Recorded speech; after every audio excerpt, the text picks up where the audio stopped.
আল্লাহ পাক কোরআন শরীফের ভিতরে জানিয়ে দিয়েছেন, ওয়ালা তাহিনু ওয়ালা তাহজানু ওয়া আনতুমুল আ'লাউনা ইন কুনতুম মুমিনিন। ও আমার বান্দা বান্দিরা, তোদের কোনো ভয় নাই, তোদের কোনো চিন্তা নাই, কারো ভয় তোদের করতে হবে না। শর্ত হলো বান্দা, তোরা তোদের নামটাকে মুমিনের তালিকায় লিখিয়ে দে।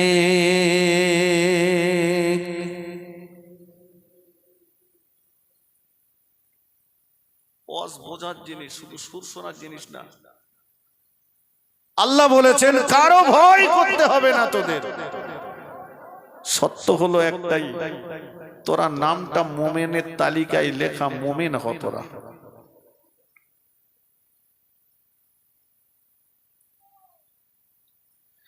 হিন্দুস্তানের জমিনে প্রথম কলেমার দাওয়াত নিয়ে এসেছিলেন, কলেমার ঝান্ডা উত্তোলন করেছিলেন খাজা গরিবে নওয়াজ মাইনুদ্দিন চিশতি আজমিরি রহমাতুল্লাহ আলাইহি।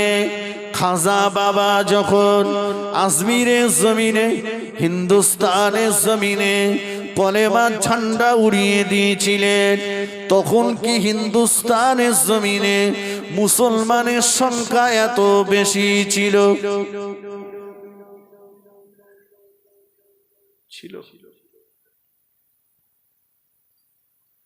পিতৃরাজ হাজারো চেষ্টা করলো খাজা বাবাকে তাড়িয়ে দেওয়ার জন্য। যুগী জয়পাল শত শত জাদু করলো খাজা বাবা ক্ষতি করার জন্য।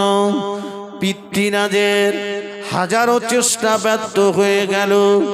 যুগী জয়পালের জাদু ভান্ডার খালি হয়ে গেল, তাড়িয়ে দিতে পারিনি খাজা বাবাকে।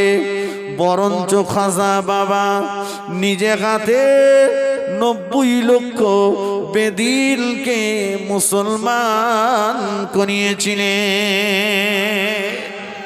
জোরে বলুন না সুবহানাল্লাহ।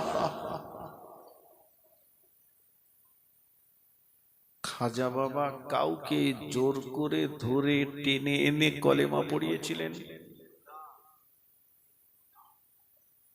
খাজা বাবার আদর্শ দেখে মানুষ ঈমান এনে কলেমা পড়ে মুসলমান হয়েছিল।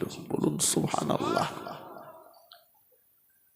আর দুর্ভাগ্যজনক সত্য কথা, আমাদের আদর্শ দেখে কোন দোকানদার দোকানে মাল ধার দিতেও চায় না, যে আজকে যদি ধার দেই কালকে দোকানের সামনে দিয়ে যাবে না। আমার আগে হুজুর বলছিলেন, আমাদের ছেলেদের আদর্শ দেখে গায়ের কমরাও হাসছে যে এরা আমাদেরকেও টপকে দিয়েছে।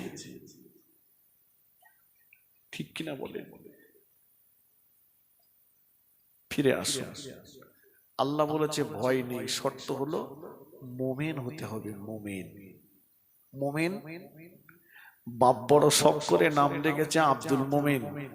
গেজার কলকে দম না দিলি ঘুম লাগে না। নাম আব্দুল মুমিন, মদ খেয়ে রাস্তায় মাতলামি করছে। নাম আব্দুল মুমিন, লটারির টিকিট খুঁজে বেড়াচ্ছে শোষো করে। নাম আব্দুল মুমিন, বিয়ে করে 15 টাকা দিয়েছে। কথা সত্য না মিথ্যা?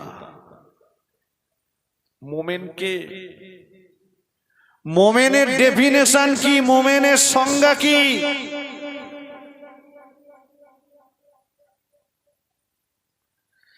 আল্লাহ নবী বললেন, লা ইউমিনু আহাদুকুম হাত্তা আকুনা হাব্বা ইলাইহি মিন ওয়ালিদিহি ওয়া ওয়ালাদিহি ওয়ান্নাসি আজমাইন। আল্লাহ নবী বললেন, ও আমার সাহাবীরা, অতক্ষণ পর্যন্ত পূর্ণ ঈমানদার হতে পারবে না যতক্ষণ না পর্যন্ত তোমার পিতা মাতা, তোমার সন্তান সন্ততি, অন্নাস গোটা পৃথিবীর সব মানুষের চাইতে আমি রাসূলুল্লাহ আমাকে বেশি বেশি ভালোবাসতে না পারবে। তিনটে কথা বলেছেন। এক নম্বর বলেছেন তোমার পিতামাতার থেকে, দুই নম্বর তোমার সন্তান সন্ততি, তিন নম্বরে বলেছেন অন্নাস, গোটা পৃথিবীর সব মানুষের চাইতে ভালোবাসতে হবে। আমি যদি এখন বলি নবীকে ভালোবাসি কারা, সবাই চার হাত পা তুলে দিয়ে বলবো ভালোবাসি। ভালোবাসি মানে জীবন দিয়ে দেবো নবীর জন্য। আচ্ছা বলুন তো, সকালবেলা হাতে একটা 1000 দানা তসবি নিলাম, সকাল থেকে সন্ধ্যা পর্যন্ত বলছি নবীকে ভালোবাসি, নবীকে ভালোবাসি, নবীকে ভালোবাসি, নবীকে ভালোবাসি, নবীকে ভালোবাসি। তসবি দানাটা কয়েকবার ঘুরে গেল, ভালোবাসা হলো? কথা বলেন না। আল্লাহ পাক কোরআন শরীফের ভিতরে জানিয়ে দিলেন, মা আতাকুমুর রাসূলু ফাকুজুহু ওয়া মা নাহাকুম আনহু ফান্তাহু। ও আমার বান্দা বান্দীরা, আমার নবী তোমাদেরকে যেটা করতে বলেছে তোমরা সেটা করো, নবী তোমাদেরকে যেটা করতে নিষেধ করেছে সেটাকে তোমরা ছেড়ে দাও। যে মানুষটা আল্লাহ নবীর করতে বলা কাজগুলো করলো, নিষেধ করা কাজগুলো ছেড়ে দিল, ওই মানুষটাই তো আল্লাহ নবীর প্রকৃত ভালোবাসার দাবিদার। তাই তো নাকি? নবী যেটা করতে বলেছেন সেটা করব, যেটা ছাড়তে বলেছেন ছেড়ে দেব, ওই মানুষটাই নবীকে ভালোবেসেছে। আসুন একটা হাদিস শোনাই। নবীর যেগুলো ভালো লাগতো সেগুলো আমার ভালো লাগবে, নবীর যেগুলো ভালো লাগতো না আমার লাগবে না, তবেই ভালোবেসেছি। আল্লাহ নবী নূরের জবানে জানিয়ে দিয়েছেন, ইন্নী উহিব্বু সালাসা। আল্লাহ নবী বললেন, ও সাহাবীরা, ইন্নী উহিব্বু সালাসা, আমি রাসূলুল্লাহ তিনটে জিনিসকে বড় পছন্দ করি। আল্লাহ নবী বললেন, আত্তিবা, আমি রাসূলুল্লাহ খুশবু আতরকে বড় পছন্দ করি। অন্নিসা, আমি রাসূলুল্লাহ নারী জাতকে বড় পছন্দ করি। কুররাতু আইনি as-সালাত, আমি রাসূলুল্লাহ আমার চোখের শান্তি হলো নামাজ। তিনটে। নাম্বার 1, রাসূল বলেছেন আতর ভালোবাসি। আমরা সব আতর পছন্দ করি তো বাপ। যুবকেরা এখন একটু স্প্রে পছন্দ করে। স্প্রে বোঝেন? ধানে পোকা লাগলে কি করে, সবজিতে পোকা লাগলে বিয়ে করতে যাচ্ছে, ও টোটাল বডিটা স্প্রে করেছে যেন পোকা না লাগে। আচ্ছা ওর উজু গোসল কিছু আছে? কথা বলে। যে মেয়েটাকে বিয়ের পিঁড়িতে বসানো হয়েছে সেই মেয়েটার হাত পায়ের আঙুলগুলো সব নেল পালিশ লাগানো, ওর উজু গোসল কিছু হয়েছে? বিয়ে করা কি বলেন দিন? এখানকার বিয়ে হয়নি, বিয়ে করা কি? আল্লাহ রাসূল বললেন, আন-নিকাহু মিন সুন্নতি, সুন্নত পালন হচ্ছে মদ দিয়ে। দেখবেন সুন্নত পালন হচ্ছে ড্যান্স করে, সুন্নত পালন হচ্ছে গান বাজনা বাজিয়ে। বাবাজি আসুন, তো আমি যে কথাটি বলছিলাম, এই যে নেল পালিশ আর এরে স্প্রে করে বসানো হয়েছে, আমি ইমাম সাহেব বিয়ে পড়াতে গেলাম, বিয়ে পড়িয়েও দিলাম, দোয়া করছি আল্লাহ এদের রহমত দাও, বরকত দাও, সংসারে শান্তি দাও। আল্লাহ বলে তোর কত দেবে, তুই লে বাড়ি যা, উজু গোসল কিচ্ছু হয়নি, এত দোয়া করতিস কেন? তোর যা দেবে লে বাড়ি যা, এরকা কি করতে আমি করবো? যে দপটে বিয়ে সেই দপটে তালাক।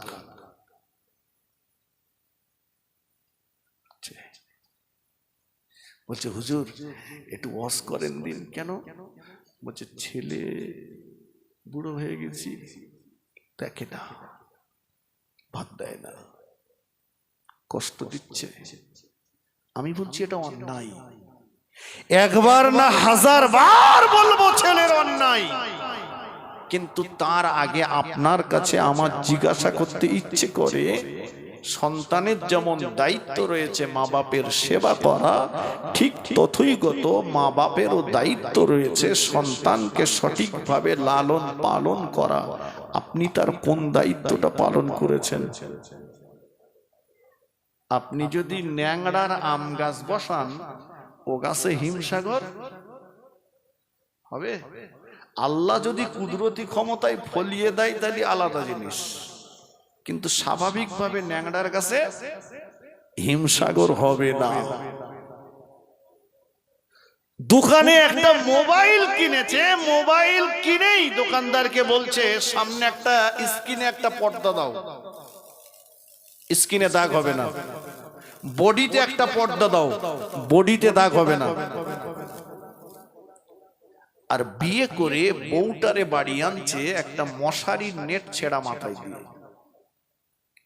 পরের দিন বিউটি পার্লার থেকে লোক এনে সাজিয়ে একটা সিংহাসন দিয়ে বসিয়ে দিয়েছে। ও যেন সরকারি বউ। কি বউ বলেছি? সরকারি বউ। যে যা পারো এসো, মুখ দেখো আর মাল দে যাও। ওই কোম্পানিতে আল্লাহর ওলি জন্ম নেবে? রাসূলুল্লাহর আব্বা, রাসূলুল্লাহর আম্মা বিয়ে হলো প্রথম বাসর রাত, স্বামী স্ত্রী দুজন ওযু করলেন, বাসর ঘরে গেলেন, আল্লাহ সন্তান দিলেন। সন্তান হলো সমস্ত নবীদের বাদশা। জোরে বলুন, একটু মন খুলে বলেন।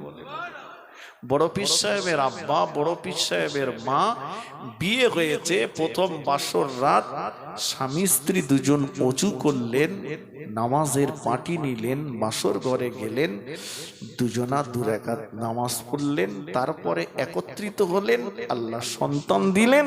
সন্তান হলো সমস্ত ওলিদের বাদশা। জোরে বলুন, একটু মন খুলে বলেন। আর আমাদের আব্দুল কাদেরের বাপ বাসর ঘরে যাচ্ছে 3 বান্ডেল বিড়িলে, গেজার খোলকেই দম দিয়ে চুল্লু আর মদের ঠেক থেকে উঠে এসে বিবি টেক্কা গোলাম মারতে মারতে উঠে এসে মোবাইলে নেকেট ছবি আর ব্লু ফিল্ম দেখতে দেখতে কেউ যদি বিবির সঙ্গে সহবাস করে, ওই কোম্পানিতে ওলি হবে না, ওখানে বুনো ওল হবে। খেলি গাল চুলকবে, তেঁতুল খেয়েও রক্ষা নেই। দায়িত্ব কোনটা পালন করেছি? আমরা 6টা 7টা 8টা 9টা করে ভাই বোন, আমাদের মা চাচিদের কোনোদিন হসপিটালের বেডে যেতে হয়নি। হয়েছে বাপ? কথা বলেন না কেন? না, এখন হসপিটাল নার্সিং হোম ছাড়া বাচ্চা হচ্ছে না। বললেই বলে দিনকাল খারাপ। কে বলে দিনকাল খারাপ? আগে কম্পিউটার ছিল, স্যাটেলাইট ছিল, মোবাইল ছিল, এত উন্নত আবিষ্কার যে জামানায় হয়েছে, দিনকাল খারাপ না। এটা আমাদের পাওনা, এটা আমাদের দুহাতের কামাই করা ফসল। তুমি নারী, তোমার ইজ্জতকে যেমন তুমি অঙ্ক করেছো, আল্লাহ তোমাকে বেইজ্জতির কাঠগড়ায় দাঁড় করিয়েছে।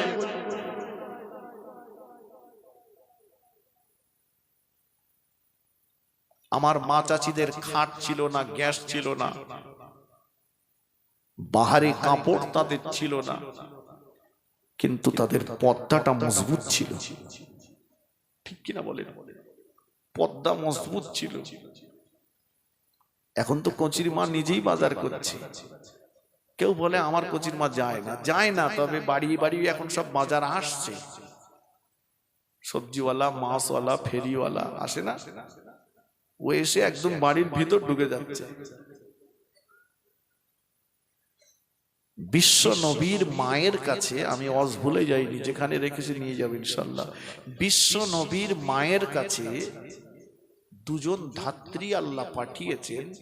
একজন হচ্ছেন নবী ঈসা আলাইহিস সালামের আম্মা মা মারিয়াম, অপরজন হচ্ছেন ফেরাউনের স্ত্রী আসিয়া। আচ্ছা বলুন, জগতে এত মেয়ে থাকতে বিশ্ব নবীর মায়ের কাছে আল্লাহ কেন আসিয়া আর মারিয়ামকে পাঠাবেন? আসিয়া আর মারিয়াম এই দুজন নারীকে কোনোদিন পৃথিবীর কোন পরপুরুষ স্পর্শ করতে পারেনি, তাই আল্লাহ বিশ্ব নবীর ধাত্রী হিসাবে ওই দুজন নারীকেই বেছে নিয়েছেন। জোরে বলুন, একটু মন খুলে বলেন। এখানে একটা প্রশ্ন থাকতে পারে যে ঈসা আলাইহিস সালামের আম্মা মা মারিয়ামকে পুরুষ স্পর্শ করেনি, জানি, কিন্তু আসিয়া তো ফিরআউনের স্ত্রী ছিল। হ্যাঁ, আসিয়াকে ফিরআউন জামানার সুন্দরী নারী ছিল মা আসিয়া। ফিরআউন তার ক্ষমতার বলে জোর করে মা আসিয়াকে বিয়ে করেছিল। আম্মাজান আসিয়াকে জোর করে বিয়ে করেছেন। তাফসীরে এসেছে, মা যেদিন প্রথম বাসর রাত, মা আসিয়া নিজেই আগে বাসর ঘরে চলে গেলেন।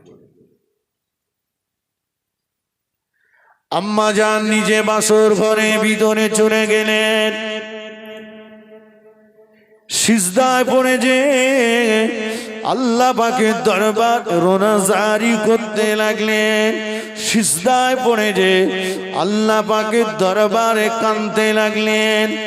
ও মোলার আমিন, আল্লাহ পাক, ফিরআউন হলো আপনার দুশমন, ফিরআউন হলো আপনার নবী মুসার দুশমন। আল্লাহ পাক, যে ফিরআউন আপনার দুশমন, সে আমার শরীর উপভোগ করুন, এটা আমি আসিয়া চাই না। যে ফিরআউন আপনার নবী মুসার দুশমন, ওই ফিরআউন আমার শরীর উপভোগ করুক, আল্লাহ এটা আমি চাই না।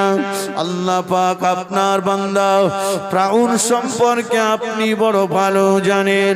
ফিরআউন হলো জালেম, ফিরআউন হলো অত্যাচারী।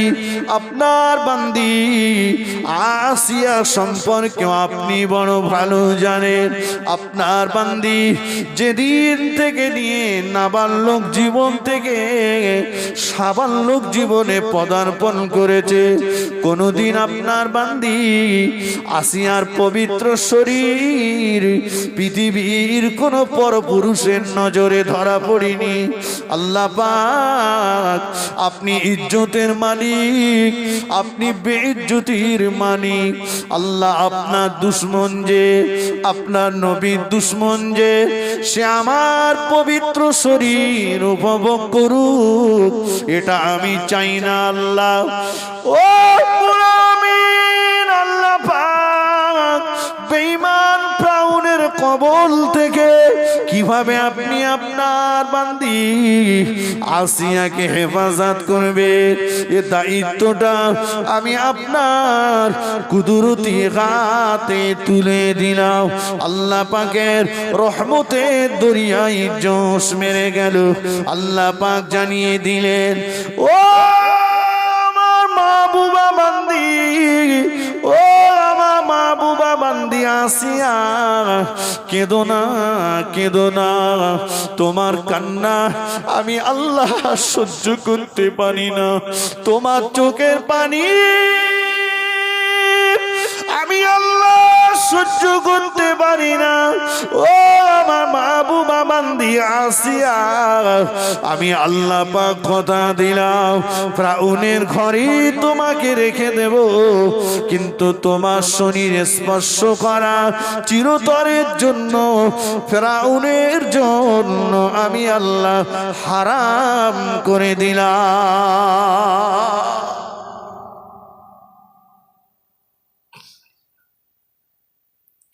একটু পরেই ফিরআউন মা আসিয়ার ঘরে ঢুকেছে। আসিয়া বলেন, তাফসীরের ভিতরে এসেছে ফিরআউনের গোটা শরীরটা থরথর থরথর থরথর করে কাঁপছে, হাত পা অসাড় নিঃসাড় হয়ে যাচ্ছে। আসিয়া, আমার এমন হচ্ছে কেন বলো তো? বলছে, দেখুন আমি তো আপনার ডাক্তার নই, জোর করে বিয়ে করেছেন, খুব বেশি বেশি আমি আপনার স্ত্রী, ডাক্তার দেখান। ফিরআউন চট করে আসিয়ার ঘর থেকে বাইরে বার হলো। যেই মা আসিয়ার ঘর থেকে বাইরে বেরিয়ে আসলো, ফিরআউনের শরীরটা আগের মতো আবার স্বাভাবিক হয়ে গেল। আবার যেই আসিয়ার ঘরে ঢোকে, আবার গোটা শরীর কম্পন শুরু হয়, জ্বলন শুরু হয়, হাত পা অসাড় নিঃসাড় হয়ে যায়, আবার ছুটে বেরিয়ে আসে। ফিরআউন কোনদিন মা আসিয়ার শরীর স্পর্শ করতে পারেনি। জোরে বলবেন, একটু মন খুলে বলেন। এই ইজ্জতের হেফাজতের জন্য আল্লাহর কাছে চেয়েছেন মা আসিয়া। লজ্জার সঙ্গে বলতে হয়, আমাদের ঘরের কিছু মেয়েরা বলছে, জি জি, মা আসিয়া বলছে, আল্লাহ, যে ফিরআউন আপনার দুশমন, আপনার নবীর দুশমন, সে আমার শরীর উপভোগ করুক চাই না। আর এ জাতের কিছু মেয়েরা সমাজের, তারা বলছে দাড়িওয়ালা ছেলে বিয়ে করব না। কথা বোঝেননি? দাড়ি নাকি ফোটে, চাচা চাচা চাই। বিয়ের পরে অনেক মেয়ে আছে যারা স্বামীর ইচ্ছা থাকার পরেও স্বামীকে দাড়ি রাখতে দেয় না। আছে না নাই? আর কিছু আছে গয়চন্দর বিন্দুর আকার ঢয় শূন্য ল, ওরা গিন্নির কাছে মুরিদ হয়েছে, হয়ে দাড়িটা রাখিনি।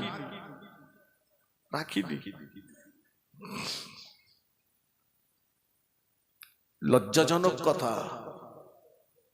গিন্নিকে খুশি করার জন্য নবীর সুন্নতকে বিসর্জন দিলে। চোখটা একবার বন্ধ করে দেখো, এক সেকেন্ড বন্ধ করে দেখো, পাশের মানুষটাকে দেখতে পাওয়া যাবে না। আল্লাহ রাসূল বলেছেন, আন-নাওমু আখুল মাউত, ঘুম হলো মরণের ভাই। কোন মানুষ যখন ঘুমিয়ে যায়, তার ভিতর থেকে রূহটা বেরিয়ে যায়।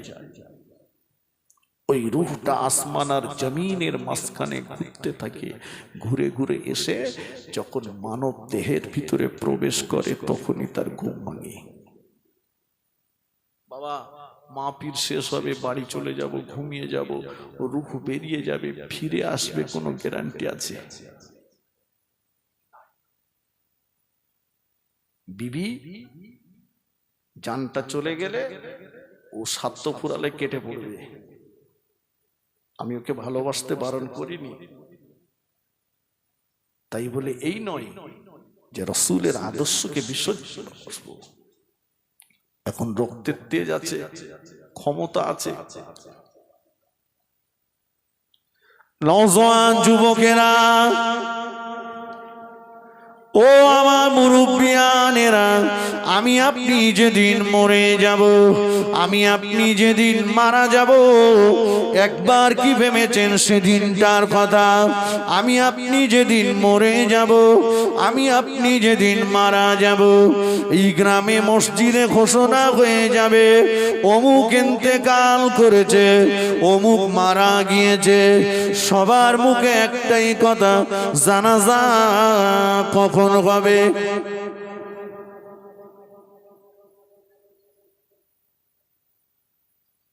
কেউ বলবে যখন ঠান্ডা পড়ছে কিছুদিন থাক, বিবিতে এত ভালোবাসে, বিবি বলবে আমার স্বামী ঘরে থাক, ঠান্ডা সহ্য করতে পারে না, এখন কবর দেবো না। ও নওজওয়ানেরা, ও যুবকেরা, ও আমার মুরব্বিয়ানেরা, সারাটা জীবন ধরে যাদের পরনার কাপড় আমি কিনে দিয়েছিলাম, যাদের গায়ের জামা আমি কিনে দিয়েছিলাম, ওরা এসে পরনার কাপড়টা খুলে নেবে, গায়ের জামাটা খুলে নেবে, আমার পয়সায় তৈরি করা খাট, খাটের থেকে আমায় নামিয়ে দেবে, আমার পয়সায় তৈরি করা বালিশ মাথা থেকে কেড়ে নেবে, মসজিদ থেকে খাটিয়াটা এনে, তক্তাটা এনে, গোসল দেওয়াটা এনে ওই খাটিয়ার উপরে শুইয়ে দেবে। ঘরে আমার অনেক বালিশ আছে, আমার পয়সায় তৈরি করা, কোনোদিন বলবো না বেটারে একটা বালিশ আমাকে দে বাবা, মা একটা বালিশ আমাকে দে, বিবি বালিশ আমার মাথায় একটা দাও, দুটো না হলে আমি তো শুতে পারতাম না, তুমি কি জানো না? কিন্তু না না, দেবে না, দেবে না। ও নওজওয়ানেরা, ও যুবকেরা, সারাটা জীবন পয়সা উপার্জন করে একটা গোসলখানা বানিয়েছি, গোসলখানা বানালাম, পাথর বসালাম, টালি লাগালাম, দামি দামি ট্যাপ, দামি দামি শাওয়ার লাগিয়েছি, গিজার লাগিয়েছি, কোনোদিন আর ওদের গোসলখানাতে গোসল করতে যাব না, কোনোদিন ওদের পানির ট্যাপে হাত দেব না, কোনোদিন ওদের শাওয়ারে আর গোসল করব না। আমার জীবনের বিদায়ী গোসলটা দেওয়ার জন্য ওরা আমাকে ওই গোসলখানা ভিতরে নিয়ে যাবে না, যেতে দেবে না। বাড়ির বারান্দাতে অথবা বাড়ির আনাচে কানাচে কাপড় দিয়ে ঘিরে আমার জন্য একটা আলাদা গোসলখানা বানানো হবে, পানিটা গরম করে নিয়ে ওরা আমাকে গোসল দিতে থাকবে। কেতাবে এসেছে ওই সময় মুর্দা কাঁদতে থাকবে, ওই সময় আমি আপনি কাঁদতে থাকবো। ও আমার গোসল দিতে আসা ব্যক্তিরা, আমার গায়েতে জোরে জোরে পানি ঢেলো না, আস্তে আস্তে পানি ঢেলো, জোরে জোরে মর্দন করো না, আস্তে আস্তে মর্দন করো, জোরে জোরে নাড়াচাড়া দিও না, আস্তে আস্তে নাড়াচাড়া দাও। এই মুহূর্তে আমার উপর দিয়ে একটা তুফান বয়ে গিয়েছে, কিন্তু না না, সেদিনের কান্নার আওয়াজ গোসল দিতে আসা ব্যক্তিরা শুনতে পাবে না। ওরা ওদের মতো করে গোসল দিয়ে, ঘরে আমার অনেক লুঙ্গি আছে, জামা আছে, প্যান্ট আছে, গেঞ্জি আছে, পাঞ্জাবি আছে, শাড়ি আছে, নূতন নূতন, কিন্তু না, ওরা কিছুই আমাকে দেবে না, চাইবো না কোনোদিন, কিন্তু ওরা আমাকে দেবে না। খাটিয়ার উপরে সাদা কাপড়ের কাপড়টা বিছানো থাকবে, ওই কাপড়ের উপরে শুইয়ে দিয়ে কাপড়ের কাপড়টা যখন মুড়তে থাকবে, ওই সময় মুর্দা কাঁদতে থাকবে, ওই সময় আমি আপনি কাঁদতে থাকবো। ও আমার কাপড় পরাতে আসা ব্যক্তিরা, মুড়ে দিও না, ঢেকে দিও না, মুড়ে দিও না, ঢেকে দিও না, তড়িঘড়ি করে তোমরা আমার মুখটা কাপড় দিয়ে ঢেকে দিও না। ও আমার কাপড় বানাতে আসা ব্যক্তিরা, একবার চেয়ে দেখো আমার খাটিয়ার পাশে, আমার লাশের পাশে দাঁড়িয়ে আমার জনম দুঃখিনী মা কাঁদতেছে, কচিরে বেটারে তুই আগে চলে গেলি, আমাকে রেখে চলে গেলি, আমার আগে যাওয়ার কথা, তুই আগে গেলি। তুই যে আমার কলিজা 32টা নারী চেনা সন্তান, জনম দুঃখিনী মা কাছে। ও আমার কাফন পরাতে আসা ব্যক্তিরা, একটু দাঁড়াও, আমার আম্মাকে আমায় একটু দেখতে দাও, একটু আমার আম্মাকে দেখতে দাও। ও আমার কাফন পরাতে আসা ব্যক্তিরা, চেয়ে দেখো খাটিয়ার পাশে দাঁড়িয়ে আমার আব্বা কেমন করে কাঁদছে কচি। রাত দিন সমান করে কতই না কষ্ট তোর জন্য করলাম, তুই বিদায় নিলি বাবা, চলে গেলি বাবা। ও আমার কাফন পরাতে আসা ব্যক্তিরা, একটু দাঁড়াও, আমার আব্বাকে আমায় একটু দেখতে দাও, আমাকে একটু আমার আব্বাকে দেখতে দাও। ও আমার কাফন পরাতে আসা ব্যক্তিরা, ও কাফন পরাতে আসা ব্যক্তিরা, মুড়ে দিও না, ঢেকে দিও না, মুড়ে দিও না, ঢেকে দিও না। আমার খাটিয়ার পাশে দাঁড়িয়ে, আমার লাশের পাশে দাঁড়িয়ে আমার কচি কচি বাচ্চাগুলো কেমন করে কাঁদছে আর বলছে আব্বু আব্বু আব্বু আব্বু।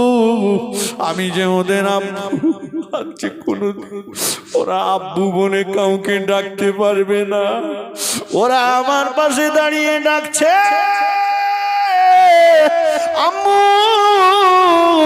আম্মু আম্মু, একটু দাঁড়াও। ও কাফন পরাতে আসা ব্যক্তিরা, একটু দাঁড়াও। নাতি পোতাগুলো ডাকছে দাদু ভাই, দাদু ভাই, ও আমাদের দাদু ভাই, নানু ভাই, ও আমাদের নানু ভাই, একটু দাঁড়াও, একটু দাঁড়াও। কিন্তু না, সেদিনের কান্নার আওয়াজ কাফন পরাতে আসা ব্যক্তিরা শুনতে পাবে না। ওরা কাফনটা পরিয়ে দিয়ে পায়ের দিকে একটা বাঁধর, মাঝখানে একটা বাঁধর, মাথার দিকটা মুড়ে মুড়ে একটা বাঁধন দিয়ে খাটিয়ায় তুলে দিয়ে জানাজা সম্পন্ন করে ওই নির্জন কবরস্থানে রেখে আসবে। আর কেউ কোনোদিন কবর ঘুরে দেখতে যাবে না। আমি আপনি কবরের ভিতরে কেমন অবস্থাতে আছি, কি হবে উপায়, কি উপায়, কবরের পাথেও কি জোগাড় করা হয়েছে বাবা।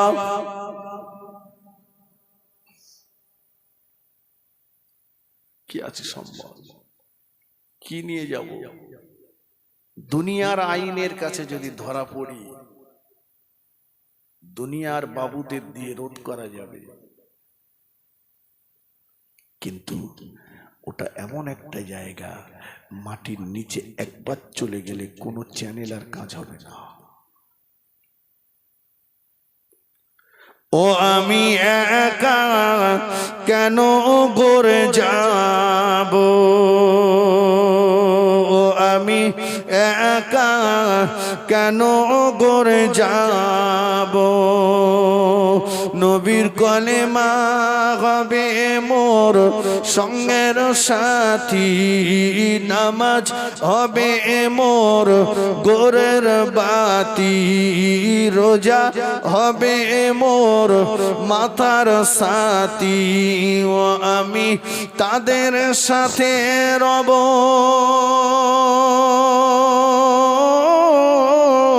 ও আমি একা কেন গড়ে যাব। আজরাইল যখন ধরবে কষে, মা বাপ পাশে কাঁদবে বসে। আজরাইল যখন ধরবে এসে, আপন জনেরা কাঁদবে বসে। ও আমি অবাক হয়ে রব,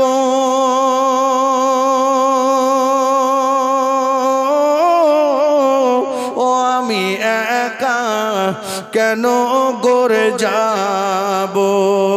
নবীর কলেমা হবে মোর সঙ্গের সাথী, নামাজ হবে মোর গোরের বাতি, রোজা হবে মোর মাতার সাথী, ও আমি তাদের সাথে রব,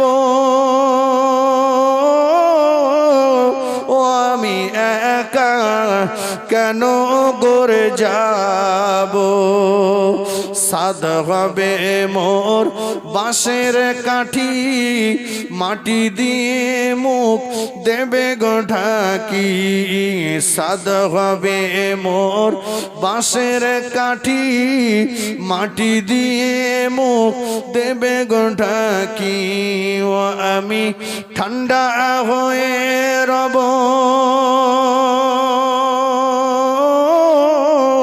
ও আমি একা কেন গড়ে যাব। দরুদ শরীফ আল্লাহুম্মা।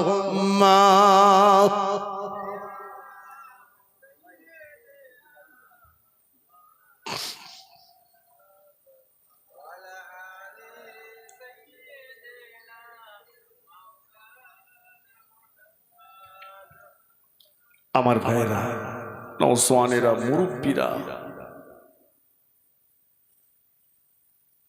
চলে সবাইকে যেতে হবে, কথা ঠিক কিনা বলে?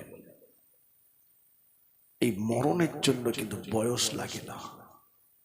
আমরা যে যে বয়সে দাঁড়িয়ে আছি, আমাদের বয়সের চাইতে অনেক কম বয়সী ছেলেরা মেয়েরা চলে গেছে, আমাদের চাইতে অনেক বেশি বয়সের ছেলেরা মেয়েরা চলে গেছে, মাঝখানে আমরা রয়ে গেছি। আমাদের গাড়িটাও এসে গেছে, মসজিদের কোণে আমাদের গাড়িটা অপেক্ষা করছে। গাড়িটার নাম কি? খাটিয়া। যেদিন যার বাড়ির দরজায় আসবে, ফিরে যাবে না, ফিরে যাবে না।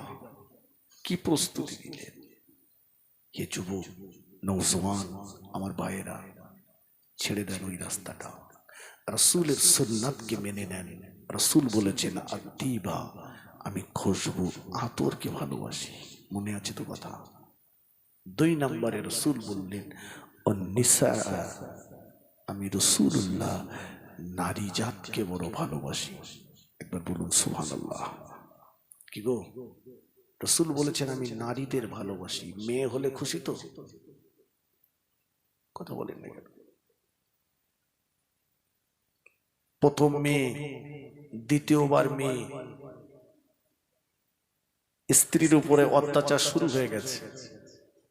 শ্বশুর শাশুড়ি ননদেরা বৌমার উপরে অত্যাচার করছে, বলছে মেয়ে ঢেকি এসছে, সব মেয়ে হচ্ছে।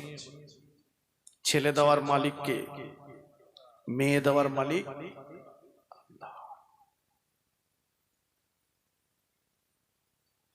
আল্লাহ। নবী বললেন আল্লাহ পাক যখন কোন বান্দা বান্দির প্রতি খুশি হয়ে যান, আল্লাহ পাক কোন বান্দা বান্দির প্রতি যখন রাজি হয়ে যান, ওই বান্দা বান্দি উভয়ের মাঝখানে আল্লাহ তখন একটা কন্যা সন্তান দান করেন। জোরে বলুন সুবহানাল্লাহ। আল্লাহ নবী বলেছেন, ও আমার সাহাবীরা, খবরদার খবরদার, কন্যার পিতাদেরকে তোমরা নিচু নজরে দেখো না, মেয়ের মায়েদেরকে তোমরা নিচু নজরে দেখো না, মেয়ে হওয়ার জন্য বিবিকে গালিগালাজ করো না। ও আমার সাহাবীরা, আসমানের নিচে জমিনের উপরে খাদিজার মতো এমন মহিলা আল্লাহ দ্বিতীয় কাউকে বানাননি। এই খাদিজার গর্ভ থেকে আল্লাহ পাক 4টি কন্যা সন্তান দান করেছেন। আল্লাহ নবী বললেন, ও আমার সাহাবীরা, আমি রাসূলুল্লাহ জানিয়ে দিলাম, আমি নিজেই হলাম কন্যা সন্তানের পিতা, আমি নবী হলাম মেয়েদের আব্বা। আমি রাসূলুল্লাহ জানিয়ে দিলাম, যিনি 3টে কন্যা সন্তানের পিতা, যিনি 3টে মেয়ের আব্বা, আমি রাসূলুল্লাহর ওই কন্যার পিতা। আল্লাহ পাকের দয়ার জান্নাতে পাশাপাশি থাকবো। একজন সাহাবী জিজ্ঞাসা করলেন, ইয়া রাসূলুল্লাহ, ইয়া হাবিবাল্লাহ, হুজুর যার একটা মেয়ে, যার দুটো মেয়ে, তার জন্য আপনি কি বলবেন? আল্লাহ নবী বললেন, ও সাহাবী শুনে রাখো, যার একটা মেয়ে, যার দুটো মেয়ে, আমি রাসূলুল্লাহ ওই কন্যার পিতার জন্য আল্লাহ পাকের দয়ার জান্নাতে জমিনদার হয়ে গেলাম।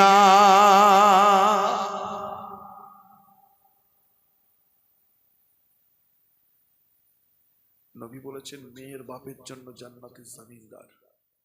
বাবা